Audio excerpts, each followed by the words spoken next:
ओम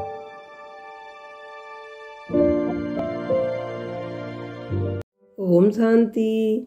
हमारे चैनल में आप सभी का स्वागत है। आज हम एक सुंदर कहानी लेकर आए हैं जिसका शीर्षक है फर्ज। आइए सुनते हैं कहानी। ये क्या कर रही हो निशा तुम? अपनी पत्नी निशा को कमरे में एक और चारपाई बिछाते देख मोहन ने टोकते हुए कहा। निशा बोली, माँ के लिए बिस्तर लगा रही हूँ। आज से माँ हमारे पास सोएंगी।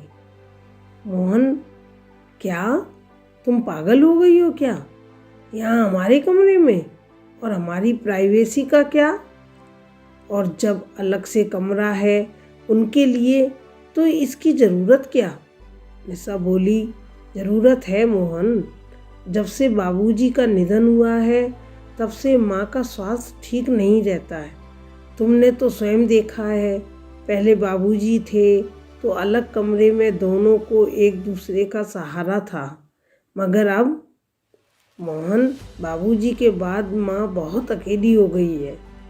दिन में तो मैं, आराध्या और आप उनका ख्याल रखने की भरपूर कोशिश करते हैं ताकि उनका मन लगा रहे, वो अकेलापन महसूस ना करें।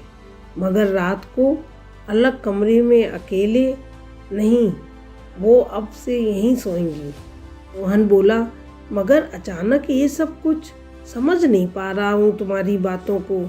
निशा कहती है, मोहन, हर बच्चे का ध्यान उसके माता पिता बचपन में रखते हैं, सब इसे उनका फर्ज कहते हैं। वैसे ही बुढ़ापे में बच्चों का भी तो यही फर्ज होना चाहिए ना। और मुझे याद है, मेरा तो दादी से गहरा लगाव था, मगर दादी को मम्मी पापा ने अलग कमरा दिया हुआ था और उस रात दादी सोई तो सुबह उठी ही नहीं। डॉक्टर कहते थे आधी रात उन्हें अटैक आया था। जाने कितनी घबराहट परेशानी हुई होगी, और शायद हम में से कोई वहाँ उनके पास होता तो शायद दादी कुछ और वक्त हमारे साथ। मोहन, जो दादी के साथ हुआ वो मैं माँ के साथ होते हुए नहीं देखना चाहती। और फिर बच्चे वही सीखते हैं वो जो बड़ों को करते देखते हैं। मैं नहीं चाहती कि कल आराध्या भी अपने ससुराल में अपने सास ससुर को अकेला छोड़ दे, उनकी सेवा ना करे।